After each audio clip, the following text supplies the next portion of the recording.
Cadena SER.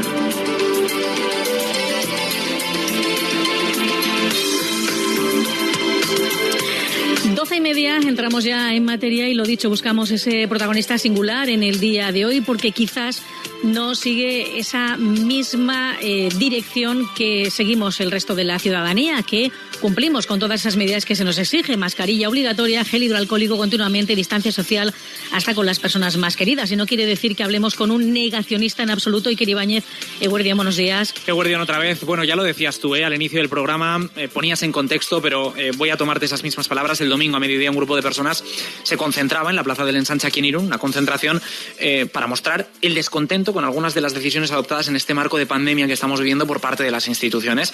En esta concentración, en la que por cierto tuvo que intervenir la Ertzaintza porque no se respetaban algunas de las medidas, participaba nuestro protagonista de hoy, que es Juanjo Martínez. Él es médico cirujano y si bien algunos dicen que es negacionista, como decías, él asegura que no lo es. Ya saben los oyentes la importancia que aquí le damos en la radio todo lo que está ocurriendo pues en torno a esta pandemia. Gira desde marzo casi la totalidad de nuestra programación, ya sea de forma directa o indirecta, pero nos ha parecido en cualquier caso oportuno llamarle a él para conocer de cerca, antes de juzgar, qué tiene que decir sobre esto que está ocurriendo y cuáles son sus ideas o posiciones. Nos atiende ya hasta ahora Juanjo Eguerdión, bienvenido. Buenos días. ¿En calidad de qué le invitaron a usted a esta concentración? Oye, primero trátame de tú, por favor, te lo agradecería, que me encuentres más cómodo. Venga, pues te tuteo. Vale, y en segundo lugar, bueno, pues me invitaron como persona o como médico que soy, que tiene unas inquietudes de todo lo que está pasando y que tiene unas opiniones pues diferentes a las medidas que se están tomando a nivel oficial, ¿no? Es decir, yo desde que empezó la pandemia como médico no soy microbiólogo, ni virólogo, ni inmunólogo, soy cirujano. Pero cuando empezó con la pandemia como médico empecé a ver cosas que no me terminaban de encajar, y me hicieron pues un poco pensar qué estaba pasando, empezar a estudiar, a ver qué había de cierto en todo esto y a contrastar bibliografía médica, ¿no? Y vi que bueno, pues que había cosas que no me encajaban para nada. Y de ahí, bueno, pues eso lo he manifestado públicamente más de una vez. Y por eso supongo que me invitaron a participar en la concentración de ayer. Por comenzar a desgranar, ¿qué cosas no le han encajado durante todo este tiempo en el que ha tenido opción o posibilidad, como dices, de contrastar, ¿no?, bibliografías y situaciones, además siendo médico, ¿no?, y viviendo de cerca esta situación, si bien no eres microbiólogo, pero posiblemente entendiendo mucho más en este ámbito que un ciudadano de a pie? Bueno, ya que me das la oportunidad de expresarme en la cadena SER de Irún, te agradezco mucho. Lo primero que dije ayer y lo que quiero decir también es que yo no soy negacionista de nada. Me han tachado de negacionista, sé que por el pueblo han corrido WhatsApps con esa información.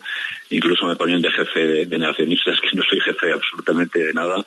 Pero lo que quiero decir es eso, que no soy negacionista, que yo no niego que exista el virus, no niego que exista la enfermedad, y esto, vamos, lo matizo mucho. No puedo negar que exista la enfermedad, porque trabajo en un hospital y veo que la enfermedad y veo que ya más, pero veo que es una enfermedad especial, diferente, que se empezó a tratar sin investigar, que no se hacían estudios de la enfermedad, se prohibió hacer autopsias. Cuando hay una enfermedad nueva tienes que investigar cuál es la causa de por qué empieza a ocurrir, ¿no? Y cuáles los efectos que produce en el cuerpo, y eso te lo da la autopsia, ¿no?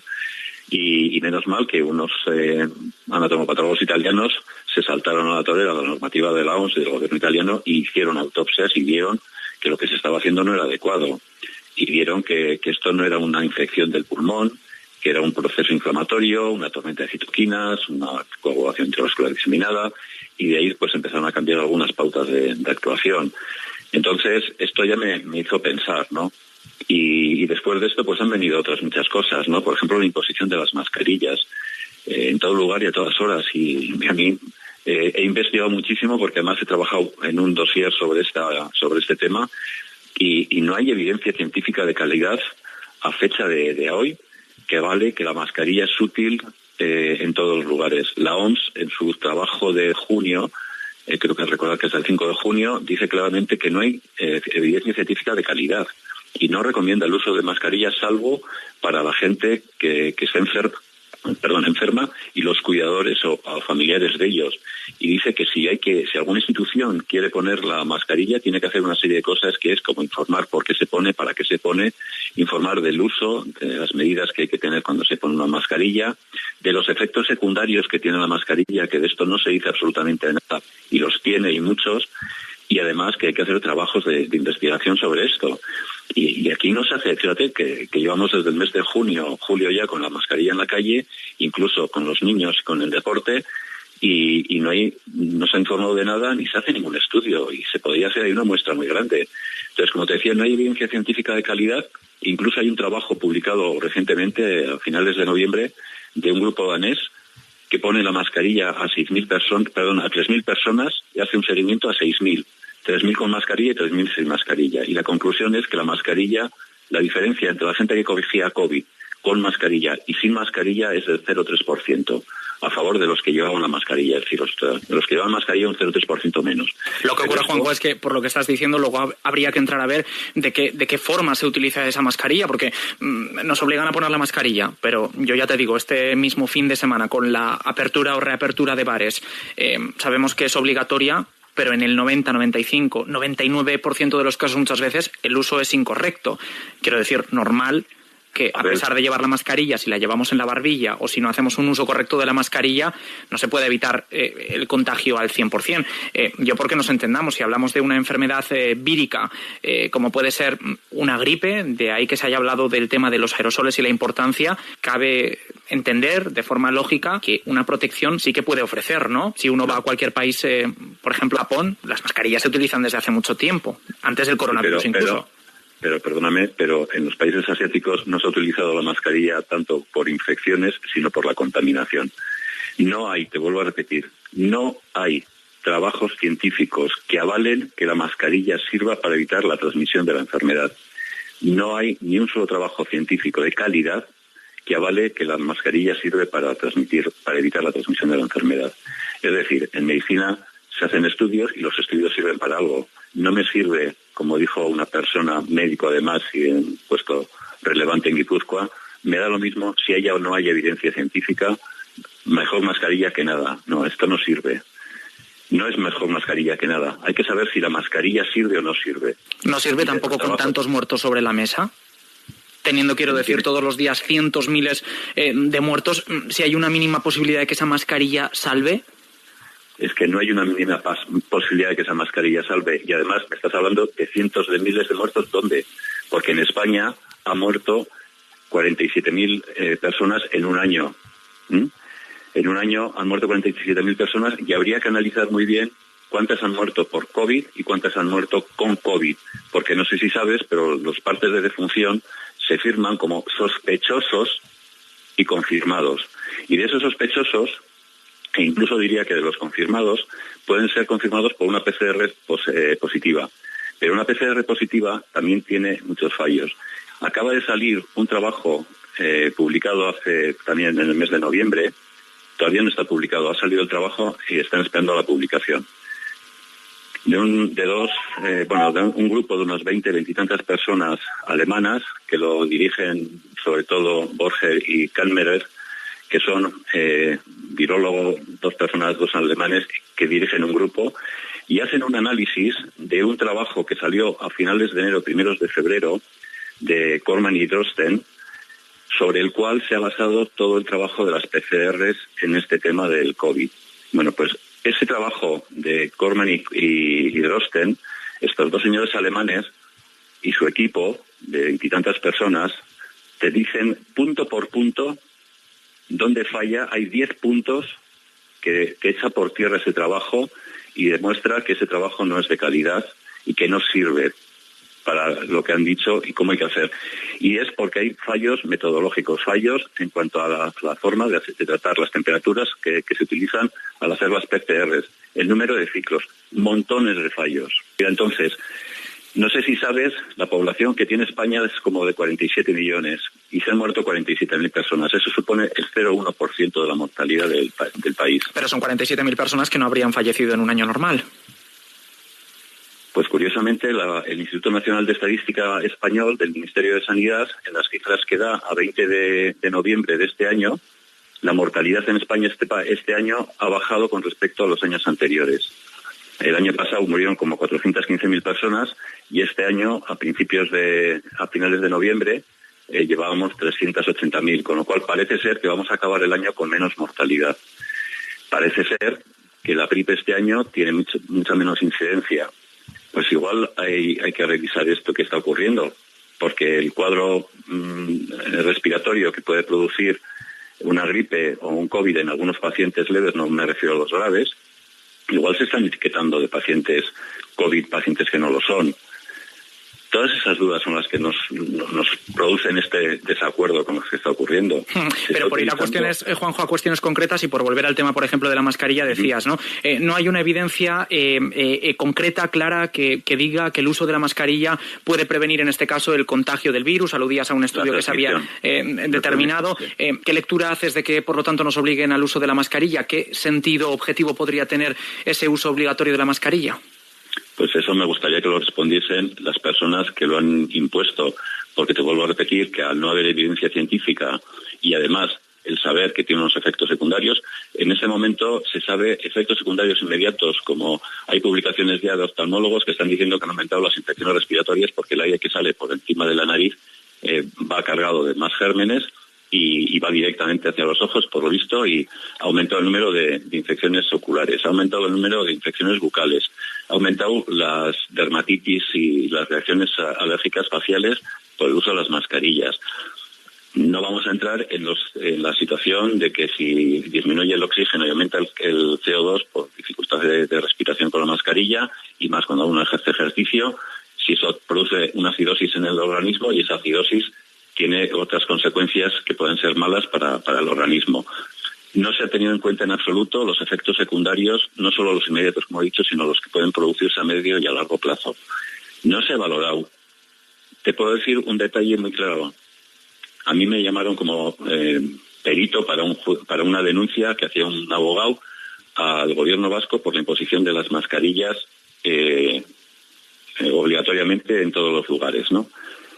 En la documentación que presentó el gobierno vasco sobre esto no hay un solo documento científico, no hay un solo trabajo científico que diga que la mascarilla es favorable. Los hay. Juanjo, como médico, ¿cómo abordarías una situación como esta? ¿Qué medidas adoptarías, teniendo en cuenta, como dices, no hay estudios, no se ha investigado lo suficiente, posiblemente por la reciente aparición, ¿no?, de un virus que era desconocido hasta ahora? ¿Cómo se ataja entonces un problema así? Porque la ciencia es prueba-error. Bien, pues lo que te estoy diciendo, ya hay trabajos, por ejemplo, con lo que me dices con respecto a las mascarillas, hay trabajos publicados como este que te digo danés, que ponen la mascarilla a 3.000 personas y a otras 3.000 no les ponen, y le hacen el seguimiento y ven que la diferencia no es significativa y que demuestra, y es gente que se declaran inicialmente favorables al uso de la mascarilla, y son daneses, y sin embargo hay evidencias de países que no han puesto la mascarilla. En concreto, Holanda este año hizo un análisis, un comité de expertos, que aquí parecía que había un comité de expertos, luego que no lo había, no sabemos qué ha pasado con ese comité de expertos, pero en Holanda hay un comité de expertos del ámbito de la microbiología, de biología, etcétera, y en verano decidieron no poner la mascarilla a los holandeses porque no había evidencia científica de calidad que lo avalase. ¿Cómo lo resolvemos? Ya hay trabajos como este que he comentado, y hay algún otro trabajo, por ejemplo, hay uno de Hannigan y Johnson de Oxford, que se publicó en finales de junio o julio, también valorando el COVID, que también dice que no sirve la mascarilla para disminuir la transmisión de la enfermedad. De todas formas, Juanjo, esto lo podríamos extrapolar a cualquier otra situación en la que hay una serie de normas que rigen, ¿no?, al final las normas de una sociedad para la convivencia. Claro, el no uso de la mascarilla, cuando es obligatorio su uso, eso se podría aplicar a cualquier otra normativa que un ciudadano, por no parecerle, se la podría saltar. Sí, hay una frase de Gandhi que dice que cuando una norma es injusta, lo más justo es saltársela. Pero lo que quiero decir es que obviamente yo no voy a alentar a la gente a que incumpla una norma, una ley, pero sí lo que quiero es simplemente que si esta ley, o mejor dicho, esta norma, que es una norma de la consejera de Salud del Gobierno Vasco de julio, si esta norma está basada en una supuesta evidencia científica que parece ser, en lo que yo estudio, que no existe esa evidencia científica de calidad para poner la mascarilla a todo el mundo, pues que se revise esa norma, ¿no? ¿Por qué no se hace una valoración? ¿Por qué si hay unas opiniones divergentes a las oficiales y hay bibliografía para demostrarlo, por qué las autoridades sanitarias no quieren hacer un debate científico, dialogar con gente que opine diferente? Que yo soy un médico de aquí, que no tengo mucha trascendencia para nada, ni la pretendo, ni quiero convencer a nadie de nada, sino inducirles a pensar y analizarlo. Hay gente mucho más importante que yo que está en la misma línea de lo que yo digo y a que yo sigo o leo. Hay una declaración de Rick Barrington de hace un par de meses, dirigida por 3 profesores de 3 universidades, una inglesa, Oxford, y 2 americanas, Harvard y Stanford, que dicen que no hay que confinar a la gente ya, que no hay que únicamente proteger a los vulnerables, y sabemos quiénes son los vulnerables, y que hay que ir a la inmunidad global o de rebaño. Y la inmunidad global o de rebaño se hace cuando la gente se va pasando el virus de uno a otro, el virus va perdiendo fuerza y se va inmunizando la población. Aunque eso cueste vidas. Me alegro que me hagas esta pregunta, porque habría que analizar esa mortalidad, como he dicho, de dónde viene y cómo se produce. Y como te he dicho, dentro de esa mortalidad habría que analizar de todos los muertos, porque hay muchas evidencias también de que se ha medido de forma desproporcionada, y esto en Estados Unidos ya se evidenció, de forma desproporcionada la mortalidad que está teniendo la COVID. La OMS, cuando empezó la pandemia, y la definió como pandemia, dijo que iba a tener una mortalidad del 3,4%, que iban a medir no sé cuántos millones de personas en el mundo, más de 100. La realidad es que hoy día la OMS reconoce una mortalidad a la COVID-19 del 0,6%. Lo cual es una buena noticia. El 0,6%, pero esta noticia no es de ahora, ¿eh? Esta noticia es de hace muchos meses ya. Me refiero, voy a matizar por si acaso, el hecho de que vaya a morir menos gente de la que inicialmente se preveía. Sin duda, que es una muy buena noticia. Pero es que esa primera previsión que se hizo a través de un estudio que realizó un médico inglés, creo recordar que era Ferguson, y que no ha dado una. Hizo unas previsiones que no se han cumplido absolutamente para nada, y la OMS las tomó como propias y las divulgó o las encargó, pero no se ha cumplido absolutamente nada. Y nos olvidamos que los hospitales se colapsan también en invierno. Yo no he visto nunca una retransmisión de una epidemia como la que ha ocurrido en esta ocasión. Y hemos tenido colapso de hospitales muchísimas veces. Y hemos tenido años en los que, yo tengo cantidad de recortes de prensa, en los que viene los hospitales colapsados por la epidemia de gripe. La siguiente noticia que se daba era al mes o a los 20 días los hospitales eran colapsados. Y al mes y medio, 2 meses, ya la epidemia de gripe ha pasado y ya los hospitales no están colapsados. Y yo he visto enfermos en los pasillos cantidad de veces con epidemias de gripe importantes. Y la gripe tiene una mortalidad anual, con vacuna y todo, de 750.000 personas al año. 750.000 personas al año de media quiere decir que habrá años que mueran 1.000, 1.100 personas y otros que mueran 500.000 o 400.000. Si estamos hablando de que en el mundo ha habido más o menos en un año 1.400.000 personas muertas por COVID, y de esos habría que valorar realmente cuántos han muerto por COVID y cuántos con COVID, o cuántos sospechosos y cuántos confirmados, y analizar realmente qué mortalidad ha tenido realmente la COVID-19, igual no estamos tan lejos de una mortalidad parecida a la de la gripe. Lo que pasa que en este caso a los fallecidos que ya ocurrían por gripe o por otras enfermedades que sin duda ocurren, sin duda fallecen, y hoy habría que a lo mejor apostar porque la ciencia también trabajara con tesón para tratar de buscar remedios y curas para estas otras enfermedades. En este caso sumamos un añadido más que hasta ahora no estaba y que está provocando, como te decía, muchísimas muertes que, en fin, no creo que sean asumibles. En cualquier caso, decías que la situación nos tendría que llevar a esa inmunidad de rebaño, ¿no?, de la que se habla. En este sentido, y por ir terminando, le quería preguntar qué le parecen las vacunas de Moderna, de Pfizer, la Sputnik en Rusia, por ejemplo, si pueden ser una solución hacia eso que planteaba. Pues en mi opinión no, y me explico por qué. No hay publicaciones de las vacunas de Pfizer o Moderna, publicaciones de los estudios que se han realizado en fase 2 algunos, en fase 3 prácticamente ninguno de estas vacunas. son vacunas que son total y absolutamente nuevas. Son vacunas que son de material genómico. Nunca se ha hecho una vacuna de este tipo, jamás. De hecho, no se deberían de llamar ni vacunas, porque el Ministerio de Sanidad español define la vacuna como gérmenes atenuados, y esto no son gérmenes atenuados, es otro tipo de medicamento que que induce a producir una serie de reacciones en la célula para protegernos de esto. No hay trabajos publicados. Además, los trabajos que se han hecho de investigación se han hecho en gente joven, sana en mayor parte. Hay pocos pacientes mayores de 70 años con patologías.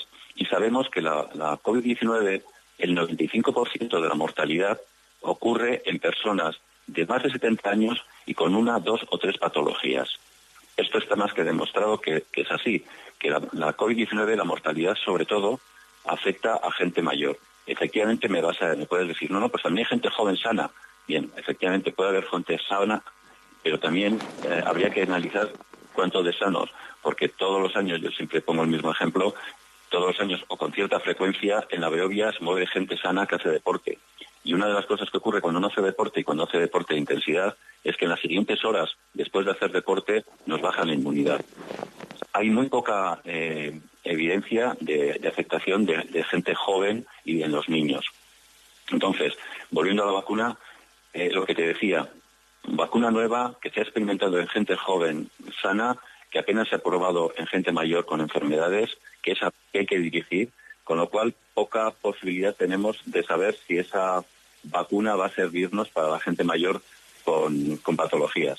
Bueno, las dudas que en cualquier caso son buenas porque ayudan a plantear un debate que siempre, si se realiza con el máximo respeto, pues bienvenido sea, y en este caso, bueno, supongo que el tiempo nos dará la perspectiva y sobre todo nos dará mayor información a lo que pueda estar ocurriendo. Hay que entender también que la gente, bueno, necesita creer en las instituciones que rodean, si bien puede haber dudas o se puede cuestionar, claro, toda opinión y toda crítica es absolutamente legítima, y bueno, pues el tiempo dirá. Lo deseable es que salgamos todos de esta situación cuanto antes. Juanjo Martínez, en este caso médico cirujano, le agradecemos su opinión aquí en la cadena SER Radio 1.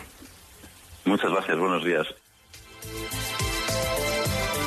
Bueno, pues ahí estaba esa opinión que también hemos querido recoger aquí, porque como decimos, venimos escuchando pues un discurso marcado por esas instituciones, con esas medidas a las que todos lógicamente nos tenemos que someter, pero hay gente que no piensa lo mismo y también tiene derecho a expresar esa opinión aquí en la antena de Radio Irún. Eso nos parecía, al menos Marielu, y yo me gustaría robarte un par de minutos más, porque al anuncio de esta entrevista desde esta mañana en Hoy por Hoy anunciaba que íbamos a estar con Juanjo y en el programa, y hemos recibido, bueno, pues varios emails o comunicaciones aquí con la radio de gente que, bueno, se alarmaba un poco, ¿no?, por dar voz a este tipo de versiones o de opiniones respecto a lo que está ocurriendo. En algunos casos nos tachaban incluso de amarillistas. Yo, bueno, quiero subrayar al final la labor también que hacemos los medios de comunicación, que estamos... La libertad de expresión también cuenta, ¿no? Claro, y llevamos desde marzo, además, tratando, bueno, de la mejor forma que sabemos y podemos, los datos, la situación en los hospitales. Hemos tratado todas las patas habidas y por haber desde que estamos, con esta pandemia, desde el mes de marzo, y es la primera vez que abrimos la antena a poder hablar con alguien. Oye, nos encontramos con una concentración el domingo, con un grupo de personas que trataban de exponer en la calle otra opinión, y en fin, la audiencia es soberana y madura como para luego sacar sus conclusiones. Sacar sus conclusiones, efectivamente. Muy bien, pues gracias a ti, Iker, por esta entrevista. Gracias también al doctor Juanjo Jiménez por habernos atendido. Muchísimas gracias. Juanjo Martínez, perdón. Venga, es que ricasco. Pues así lo cerramos esta primera